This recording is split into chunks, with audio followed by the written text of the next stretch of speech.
bạc là cái gì không làm cầm đài tập lại rồi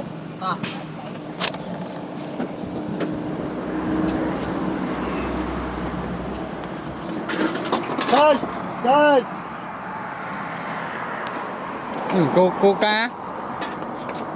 cô ca một cây không mẹ làm thôi với mày ăn khôi về chơi là nó đau không cái làm cái đó bạn ngoài đây bạn chơi sao đâu bạn ăn không tụt sao cái một báo một phần là cay phô rồi một khoa cái một sò báo phần làm mười giây lệch môi lệch pi lâu đây mình làm ngon mày ta cầm đi làm mày sẽ là lúc tao mặc cái trong bạc tay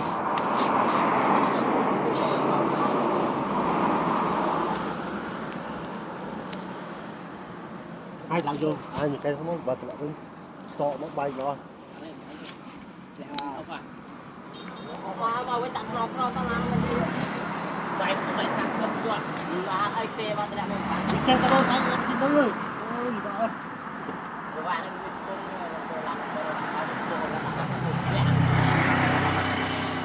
thôi nghe ông cái gì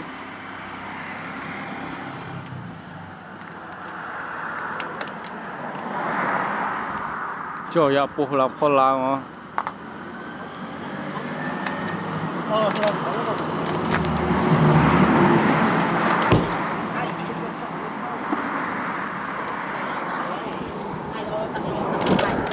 lời nọt lang lông trời ạ trời em đây banh lăng lại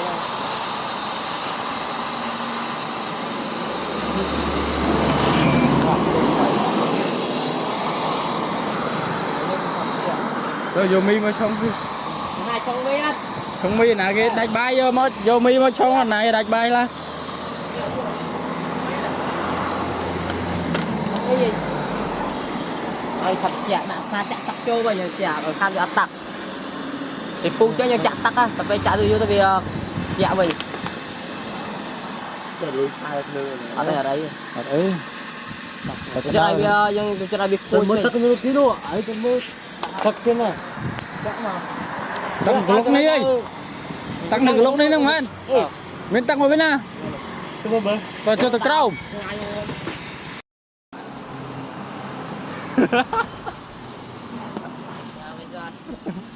mưa mưa được con chơi làm nó lắm đâu có đánh bài vậy đó thông minh trời ơi cô là câu nhận liệu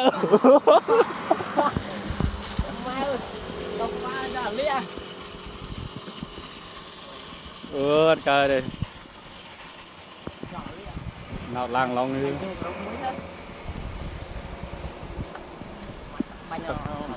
chân làng làm đào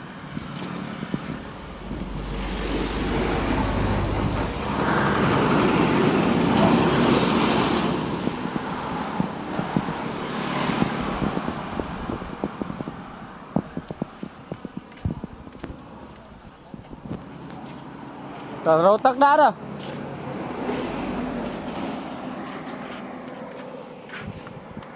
nghe đang đánh bài dưới đây ra mà trời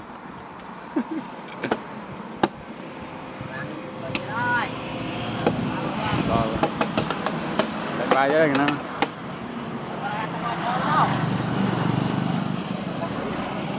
nó chặt tắc ở ria bàn kia bàn dư lâu nào đó là đầu vô cái ngày nào ấy gì kì vô là chinh mà nữa làm la tức là con à thôi ba này ở giờ tắt bên cái đó la cầm đá rumah tuh minta kan đi tắt ta lắm tốt à ơi Phèm phèm này tê lan mà lan phèm nè Lang cái bãi luôn. Vì làm đau với Lang tua. Thấy không? Thấy không bạn? Nó khó đắt. Đó, hỏi tập một tí chứ trả lời đó cũng tập hai được. Tiếng tháng lại trả. Mấy chuyện bơm vậy? Hóa thì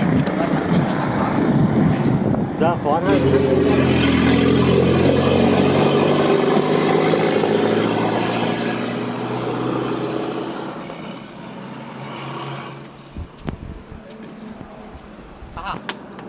Xin chào. chạy sting nha. Đốt chè bé đâu. Ở đây chợ đọc cho tôi tiếp tục chạy chạy về đây.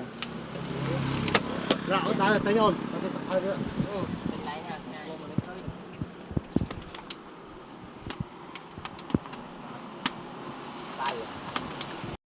Khô cái đó khô. Tắt không lâu thay được bớt. Khô là. Tắt mới hay cái trên mày hay cái Đã 4 đọc với mình còn tê. Vô phi cái đó chứ không? Đừng nào nào họ nè. Không tắc là một phần là nãy chạy tắc 4 đọc là lịt. Và nó phôl mà nhá, không mà cái nô mà này.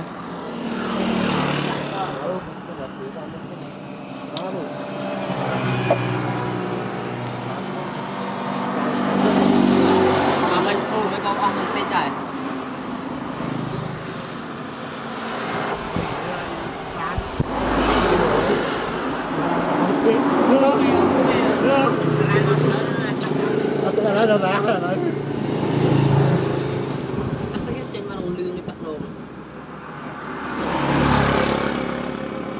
Tắc phôl trên biển nó bánh lừa này.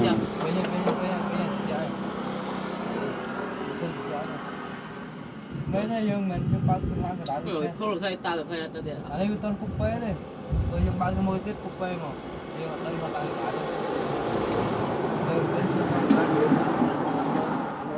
À chứ nó nơi hôi lại rồi toàn bắt hôi rồi. Đây là bông, đôi mũi quan này. ngon con này. Vì buồn của mũi. Chân Không là mình sẽ nói quan chân. Thôi lên.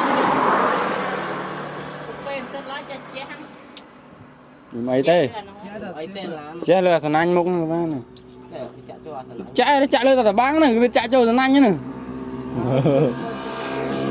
Quá gì cũng bánh. Nửa vô tắc xa rồi, một phần này, phần lưu rồi.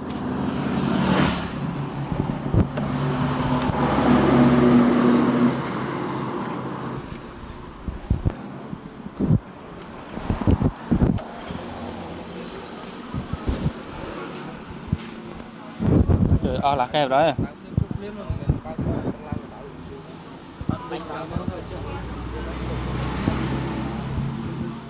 Bỏ đọp vô tao phải xuống.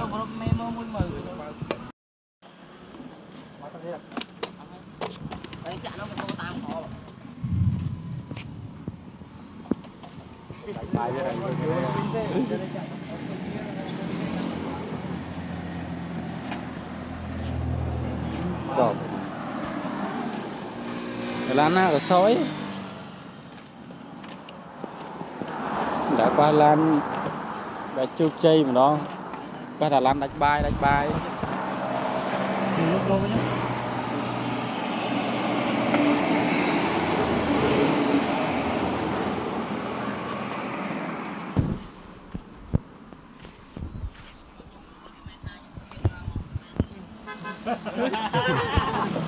Một chiêng này nè.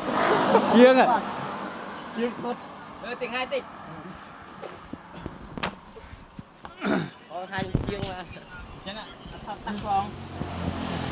Họ tao cái mê mơ đó dừng chào là khe. Mình chọc tắt nè.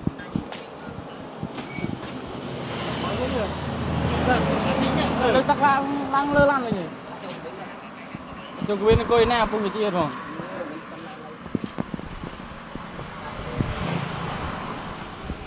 Đại bài mong bay lời đại bài đấy này to mặt leo nó bay chiêng mà to leo mà môi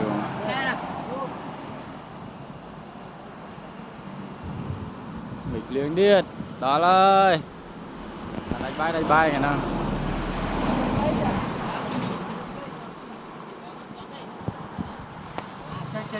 không ai tay hang ngon cái vô tụi con ăn ngon cái đó với nhau rồi tụi kia dân trang về dạy chăm tử nhắc cái nào tình sang lơ thoáng phơi phơi nè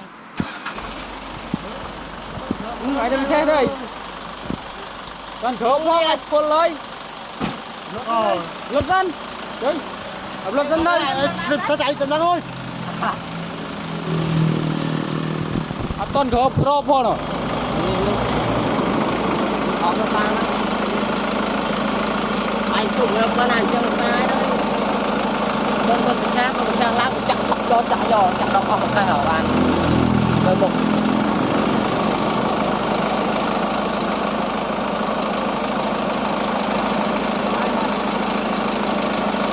ra làm đại rồi bữa nay mới ăn hết lấy tiền bạc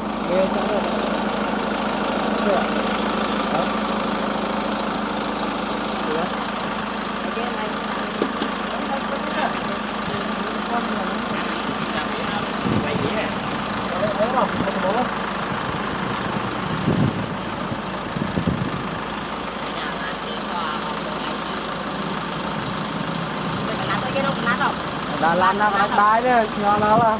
không lại tôi ba cái này Rập ta, thì na với bán này.